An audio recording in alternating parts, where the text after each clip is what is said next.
वे अपने पति भगवान शंकर के इस अपमान को सह न सकी। उन्होंने अपने उस रूप को तत्क्षण वहीं योगाग्नि द्वारा जलाकर भस्म कर दिया। नमस्कार दोस्तों, आपका स्वागत है आपके अपने YouTube channel GGN 2D 3D में। दोस्तों, आज मैं आपको नवरात्रि के प्रथम दिन पूजे जाने वाली माता शैलपुत्री की कथा सुनाने जा रही हूँ। अगर आपको हमारी ये वीडियो अच्छी लगे तो इसे लाइक करें, कमेंट करें, शेयर करें और चैनल को सब्सक्राइब करें। चलिए दोस्तों, बिना किसी देरी के वीडियो की शुरुआत करते हैं। जैसा कि हम सब जानते हैं, नवरात्रि के 9 दिनों में दुर्गा के 9 रूपों की पूजा की जाती है, जिन्हें शास्त्रों में नवदुर्गा कहा गया है। हर दिन माँ पार्वती, देवी लक्ष्मी और देवी सरस्वती के अलग-अलग रूप की पूजा होती है। नवरात्रि के पहले दिन शक्ति की देवी माँ पार्वती की पूजा होती है, जिसके जरिए हमारे सारे कष्टों और पापों का नाश होता है।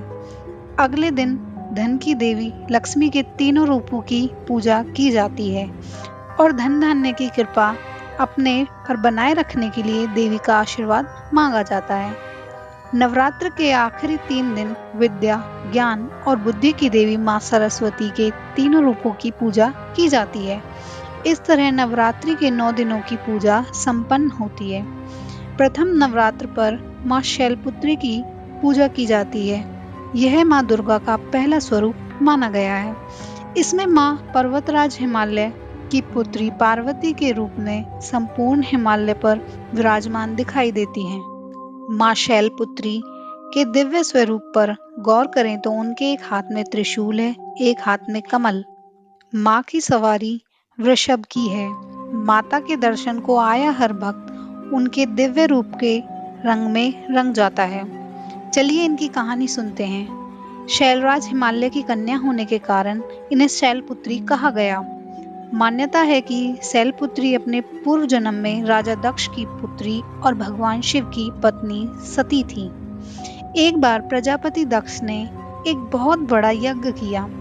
इसमें उन्होंने सारे देवताओं को अपना अपना यज्ञ भाग प्राप्त करने के लिए निमंत्रित किया, किंतु शंकर जी को उन्होंने इस यज्ञ में निमंत्रित नहीं किया।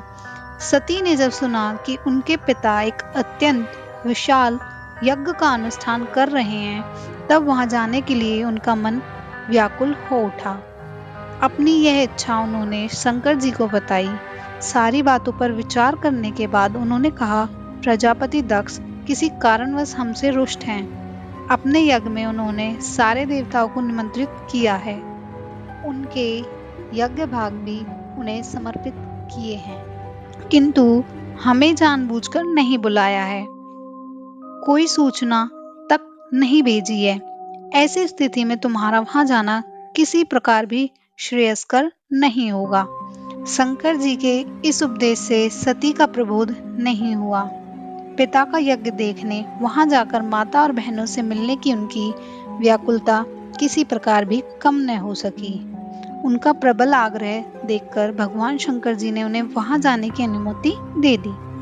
सती ने पिता के घर पहुंचकर देखा कि कोई भी उनसे आदर और प्रेम के साथ बातचीत नहीं कर रहा है। सारे लोग मुंह फेरे हुए हैं। केवल उनकी माता ने स्नेह से उन्हें गले लगाया।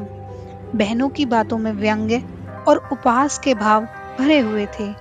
परिजनों के इस व्यवहार से उनके मन को बहुत क्लेश पहुंचा। उन्होंने यह भी देखा कि वहां चतुर्दिक भगवान शंकर जी के प्रति तिरस्कार का भाव भरा हुआ है। दक्ष ने उनके प्रति कुछ अपमानजनक वचन भी कहे। यह सब देखकर सती का हृदय शोक, ग्लानि और क्रोध से संतृप्त हो उठा। उन्होंने सोचा, भगवान शंकर जी की बात न मान यहाँ आकर मैंने बहुत बड़ी गलती की है।